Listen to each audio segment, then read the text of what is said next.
Diqqat! Ayniqsa 1975 yilgacha tug'ilganlar, ularning yaqinlari. Bugungi ma'lumotni albatta oxirigacha eshiting. Chunki 25 avgustdan boshlab yosh, mehnat staji, hujjatlar, pensiya va ijtimoiy to'lovlar bilan bog'liq masalalarda ko'pchilik e'tibor bermaydigan, lekin keyin katta muammo tug'diradigan o'zgarishlar amalda sezila boshlaydi. Men buni oddiy tilda tushuntirib beraman. Kimlar hozirdan tayyorgarlik ko'rish kerak, kimlar xavotir olmasa ham bo'ladi. Qaysi hujjatlarni tekshirish zarur va eng muhimi, xatoga yo'l qo'ymaslik uchun nima qilish kerak? Kanalga hoziroq obuna bo'ling. Videoga like bosing. Chunki bu ma'lumot sizning ota-onangiz, turmush o'rtog'ingiz, aka-ukangiz yoki opa-singlingizga bevosita kerak bo'lishi mumkin. Avvalo masalaning asosiy joyini aniq qilib olaylik. 1975 yilgacha tug'ilganlar deganda bugun yoshi 50 atrofida yoki undan yuqori bo'lgan fuqarolar nazarda tutiladi. Bu yoshdagi insonlar uchun mehnat staji, ish joyi tarixi, eski mehnat daftarchasi, arxiv ma'lumotlari, pasportdagi ism familiya o'zgarishlari, nikohdan keyingi familiya almashishi, harbiy xizmat, bolani parvarish qilgan davr, chet elda ishlagan yillar kabi masalalar juda muhim bo'lib qoladi. Chunki pensiya tayinlashda yoki ayrim ijtimoiy yordamlarni olishda aynan shu ma'lumotlar tekshiriladi. Oldin ko'p narsa qog'oz hujjat asosida hal qilinar edi.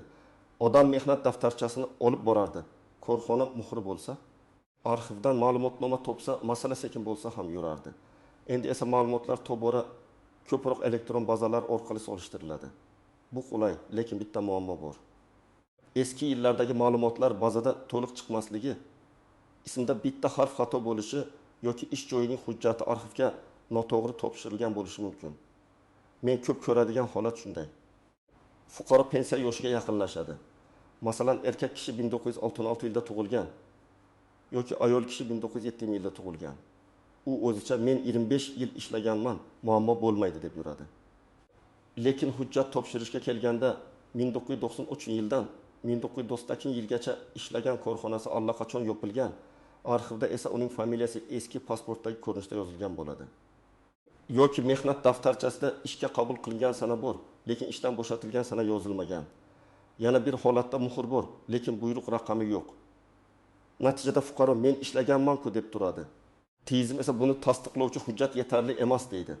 Mana shu sababli 25 avgustdan keyingi davrda hujjatlarni oldindan tartibga keltirish masalasi juda dolzarb bo'ladi.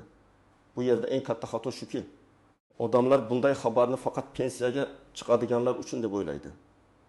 Yo'q, men sizga aniq aytaman. Bu masala faqat bugun pensiya yoshiga yetganlarga emas, yaqin yillarda pensiyaga chiqadiganlarga ham tegishli. 1975 yilgacha tug'ilganlarning ko'pchiligi allaqachon mehnat faoliyatining katta qismini o'tgan. Ularning eski ish joylari ko'pincha 1990 yillar, 2000 yillar boshiga to'g'ri keladi. Aynan o'sha davr hujjatlarida eng ko'p chalkashlik uchraydi. Chunki korxonalar qayta tashkil etilgan, nomi o'zgargan, xususiylashtirilgan, tugatilgan yoki arxivga hujjat topshirilmagan bo'lishi mumkin. Bugun muammo bilinmasligi mumkin. Lekin kerakli paytda bitta ma'lumot yetishmasa, pensiya miqdori kamayishi, tayinlash muddati cho'zilishi yoki qo'shimcha tekshiruv talab qilinishi mumkin. Oldin qanday edi? Oldin ko'pchilik ish stajini mehnat daftarchasi bilan isbotlardi. Mehnat daftarchasida yozuv bo'lsa, odam o'zini xotirjam his qilardi. Albatta, o'sha paytda ham tekshiruv bor edi. Lekin ko'p jarayon qog'oz hujjatga bog'liq edi. Hozir esa ish beruvchi bergan ma'lumot, soliq to'lovlari, ijtimoiy badallar, elektron mehnat shartnomalari, pasport ma'lumotlari va boshqa reyestrlar o'zaro solishtiriladi. Bu nimani anglatadi? Agar sizning mehnat daftarchangizda bir narsa yozilgan bo'lsa-yu, elektron tizimda boshqa ma'lumot chiqsa, sizdan qo'shimcha tasdiq so'ralishi mumkin. Agar familiyangiz bir hujjatda Karimova, boshqasida Karimova Dilbar, uchinchisida Karimova de ko'rinishda yuritilgan bo'lsa, tizim buni bitta shaxs deb darhol tanimasligi mumkin. Ayniqsa tug'ilgan sana, pasport seriyasi, JSHSHIR, eski pasport raqami va familiya o'zgarishi bilan bog'liq farqlar muammo chiqaradi. Endi kimlar ko'proq e'tibor berishi kerak? Birinchi navbatda 1975 yilgacha tug'ilgan, lekin mehnat staji bir necha joyga bo'lingan fuqarolar. Masalan, bir kishi 1998 yildan 1995 yilgacha zavodda, keyin 1996 yildan 2002 yilgacha kichik korxonada, 2003 yildan keyin esa yakka tartibdagi tadbirkorda ishlagan bo'lishi mumkin. Agar bu davrlarning hammasi hujjat bilan tasdiqlanmasa, umumiy staj to'liq hisobga olinmasligi ehtimoli bor. Ikkinchi guruh ayollar. Chunki ayollarda nikohdan keyin familiya o'zgarishi, bolani parvarish qilish davri. Dekret ta'tili, ishga qaytish sanalari kabi holatlar ko'p uchraydi. Masalan, ayol kishi 1992 yilda Tursunova familiyasi bilan ishga kirgan, 1995 yilda turmushga chiqib Aliyeva bo'lgan. Keyin 1997 yilda bola parvarish ta'tiliga chiqqan. Agar bu o'zgarishlar hujjatlarda izchil ko'rsatilmagan bo'lsa, keyin stajni tasdiqlashda savol tug'iladi. Uchinchi guruh. Chet elda ishlaganlar yoki uzoq muddat norasmiy mehnat qilganlar. Men buni alohida ta'kidlayman. Har bir ishlagan yil avtomatik ravishda stajga kiradi deb o'ylash xato. Rasmiy mehnat shartnomasi, soliq yoki badal to'lovlari, tegishli xalqaro kelishuvlar va tasdiqlovchi hujjatlar bo'lmasa, men falon joyda ishlaganman degan og'zaki gapning o'zi yetmaydi. 4-guruh. Korxonasi yopilgan, arxivga murojaat qilishga to'g'ri keladigan fuqarolar. Agar siz sovxoz, kolxoz, zavod, qurilish boshqarmasi, tuman savdo korxonasi, maishiy xizmat kombinati yoki eski davlat tashkilotida ishlagan bo'lsangiz, hujjatlaringiz qayerda saqlanayotganini oldindan bilib oling. Chunki arxivdan ma'lumotnoma olishi bir kunda bitmasligi mumkin. Endi real misollar bilan tushuntiraman. Birinchi misol. 1999 yilda tug'ilgan ayol 1990 yildan 2000 yilgacha tikuvchilik fabrikasida ishlagan.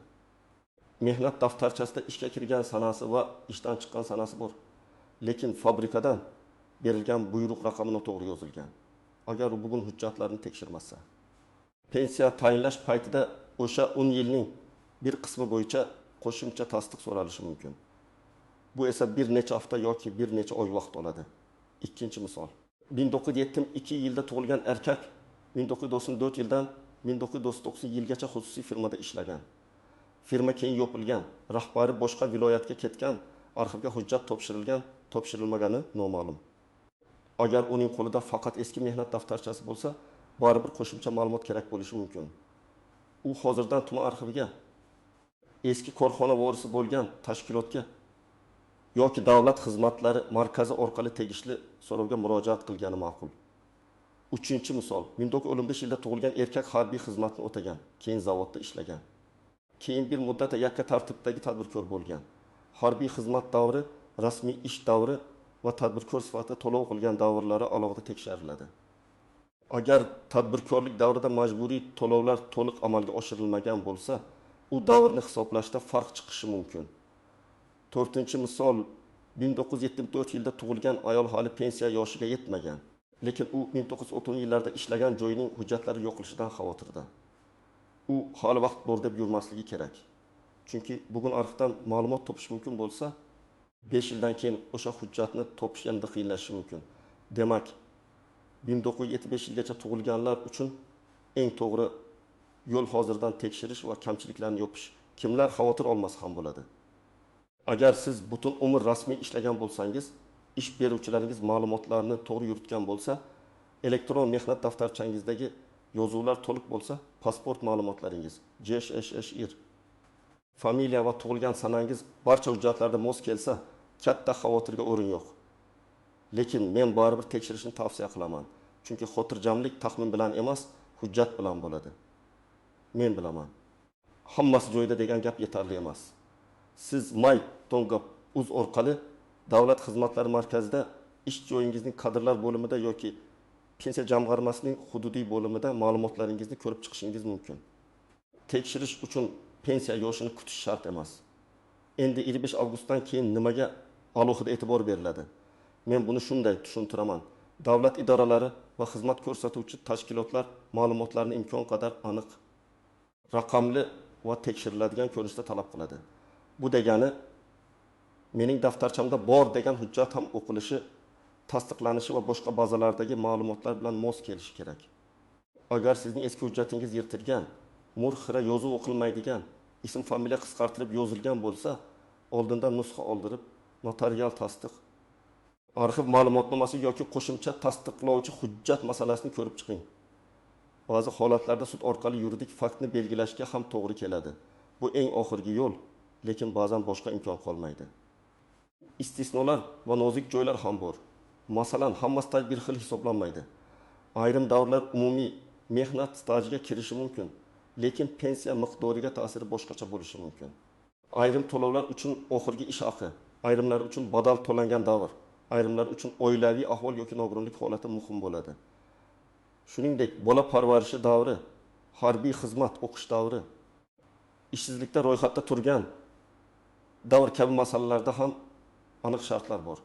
Men tomoshabinlarga doim shuni aytaman, qo'shningizga qanday hisoblangan bo'lsa, sizga ham shunday bo'ladi degan xulosa chiqarmang. Har bir odamning hujjati alohida ko'riladi. Bir oilada aka-uka bir xil zavodda ishlagan bo'lsa ham, bittasining hujjati to'liq, boshqasining hujjatida xato bo'lishi mumkin. Yana bir muhim pitfall, firibgarlarga ishonmang. Bunday xabarlar chiqqanda ayrim odamlar pul bersangiz staj qo'shib beraman, pensiyani oshirib beraman, arxivdan hujjatni tez chiqarib beraman, 25 avgustgacha ulgurmasangiz hammasi kuyadi deb vahima tarqatadi. Men aniq aytaman. Rasmiy masalalar faqat rasmiy idoralar, Davlat xizmatlari markazi, Maydonkovuz, pensiya jamg'armasi, arxiv va qonuniy vakil orqali hal qilinadi. Hech kimga pasportingizni, bank kartangizni, SMS kodini, elektron raqamli imzo kalitini berib qo'ymang. Ayniqsa ko'p katta insonlar telefon orqali aldovga ko'proq uchraydi. Agar kimdir sizga to'lov chiqdi, kartangiz raqamini ayting desa, darhol suhbatni to'xtating va yaqinlaringiz bilan maslahat qiling. Endi amaliy qadamlarni birma-bir aytaman. Birinchi qadam, shaxsiy hujjatlaringizni tekshiring. Pasport yoki ID karta, KSSHR, tug'ilganlik haqidagi guvohnoma, nikoh guvohnomasi, familiya o'zgargan bo'lsa, shu o'zgarishni tasdiqlovchi hujjatlar bir-biriga mos bo'lishi kerak. Ayollarda ayniqsa qizlik familiyasi va hozirgi familiya bo'yicha hujjatlar to'liq bo'lsin. Ikkinchi qadam, mehnat daftarchasini ko'zdan kechiring. Har bir ish joyida ishga qabul qilingan sana, buyruq raqami, lavozim, ishdan bo'shatilgan sana va muhr bor yo'qligini tekshiring. Agar biror yozuv tushunarsiz bo'lsa, hozirdan o'sha tashkilot yoki arxivga murojaat qiling. Uchinchi qadam, elektron ma'lumotlaringizni solishtiring. MyPopGov. O'z orqali mavjud xizmatlardan foydalaning. Ish joyingizdagi kadrlar bo'limidan elektron mehnat daftarchangizdagi ma'lumotlarni ko'rsatishni so'rang. Agar siz hozir ishlayotgan bo'lsangiz, ish beruvchingiz bilan mehnat shartnomangiz rasmiy ro'yxatdan o'tganmi? Lavozim va ish boshlagan sana to'g'ri kiritilganmi? Shuni tekshiring. 4-qadam, eski ish joylari bo'yicha ro'yxat tuzing. Qaysi yilda qayerda ishlagansiz? Korxona nomi qanday bo'lgan? Manzili qayerda edi? Rahbar yoki kadrlar bo'limi kim edi? Hozir o'sha korxona bor yo'qligini yozib chiqing. Bu oddiy daftar bo'lsa ham mayli, lekin tartibli bo'lsin. Keyin arxivga murojaat qilganda aynan shu ma'lumotlar kerak bo'ladi. 5-qadam, arxiv ma'lumotnomasini oldindan so'rang. Tuman yoki shahar arxiviga, agar korxona respublika miqyosidagi tashkilot bo'lgan bo'lsa, tegishli idoraviy arxivga murojaat qilish kerak bo'ladi. Murojaatda ism familiyangiz, tug'ilgan sanangiz, o'sha paytdagi familiyangiz, korxona nomi, taxminiy ishlagan yillaringiz va lavozimingizni aniq yozing. Men falon yillarda ishlaganman. Ish stajimni tasdiqlovchi ma'lumotnoma berishingizni so'rayman deb yozish mumkin. Agar familiyangiz o'zgargan bo'lsa, nikoh guvohnomasi nusxasini ilova qiling. 6-qadam, hujjatlarning nusxasini saqlang. Asl hujjatni har kimga berib yubormang. Kerak bo'lsa, nusxa qiling, skaner qiling. Yaqin qarindoshingizga ham elektron nusxasini saqlatib qo'ying. 7-qadam, pensiya jamg'armasining hududiy bo'lidan maslahat oling. Bu yerda men muhim narsani aytaman. Maslahat olish uchun muammo chiqqanini kutish shart emas. Siz men pensiya tayyorgarlik ko'ryapman, stajim bo'yicha qaysi hujjatlar yetishmasligi mumkin deb murojaat qilishingiz mumkin. Mutaxassis sizga umumiy yo'nalish beradi. 8-qadam, bank kartangiz va to'lov ma'lumotlarini tartibga keltiring. Pensiya yoki nafaqa tayinlanganda bank hisob raqami, karta muddati. Ism familiyaning bankdagi yozilishi ham mos bo'lishi kerak. Ba'zan to'lov kechikishining sababi katta qonuniy muammo emas. Oddiy texnik xato bo'ladi. Karta muddati tugagan, familiya yangilanmagan yoki telefon raqami eski bo'ladi. Agar siz yaqinlaringizga yordam bermoqchi bo'lsangiz, ulardan birinchi bo'lib mehnat daftarchasini so'rang. Ko'p ota-onalar hujjatni sandiqda, eski papkada, shkafning yuqori qismida saqlaydi. Lekin ichida nima yozilganini o'zi ham aniq eslamaydi. Siz ularga baqirmang, qo'rqitmang, shunchaki birga ko'rib chiqing. Sana tushib qolgan joy bormi? Muhr o'qiladimi? Familiya to'g'rimi? Ish joyi nomi to'liqmi? Shularni belgilang. Keyin navbat bilan ish qiling. Avval shaxsiy hujjatlar, keyin mehnat daftarchasi, keyin arxiv, keyin elektron bazalar.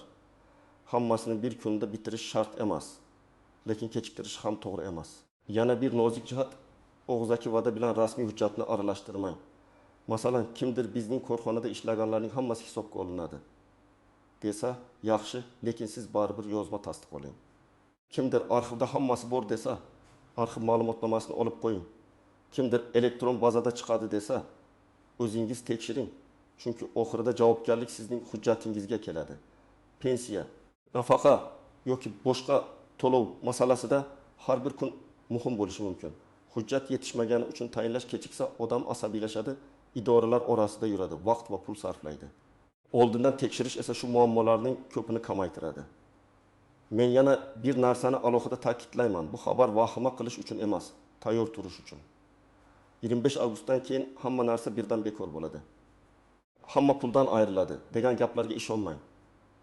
Lekin menga tegishli emas deb beparvo bo'lish ham noto'g'ri.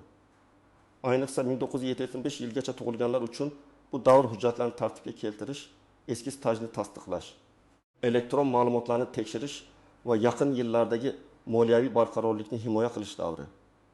Bugun bir soat vaqt ajratsangiz, ertaga bir oy yugurib yurishdan qutulishingiz mumkin. Xulosa qilib aytaman.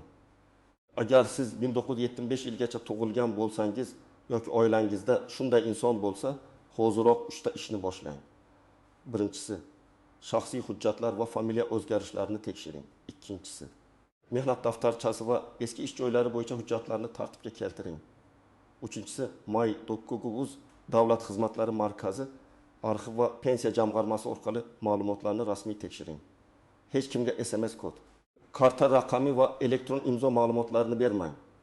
Faqat rasmiy manba, rasmiy murojaat va rasmiy hujjatga tayaning. Agar bu mavzu sizga tanish bo'lsa, izohlarda yozing. Sizda mehnat daftarchasi, arxiv yoki pensiya hujjatlari bilan muammo bo'lganmi? Qaysi viloyatda qanday holatga duch kelgansiz? Sizning fikringiz boshqalarga ham yordam beradi. Videoga like bosing, kanalga obuna bo'ling va bu ma'lumotni ota-onangiz, qarindoshlaringiz, qo'shnilaringizga yuboring. Chunki bitta vaqtida aytilgan ogohlantirish kimnidir katta ovoragarchilikdan saqlab qolishi mumkin.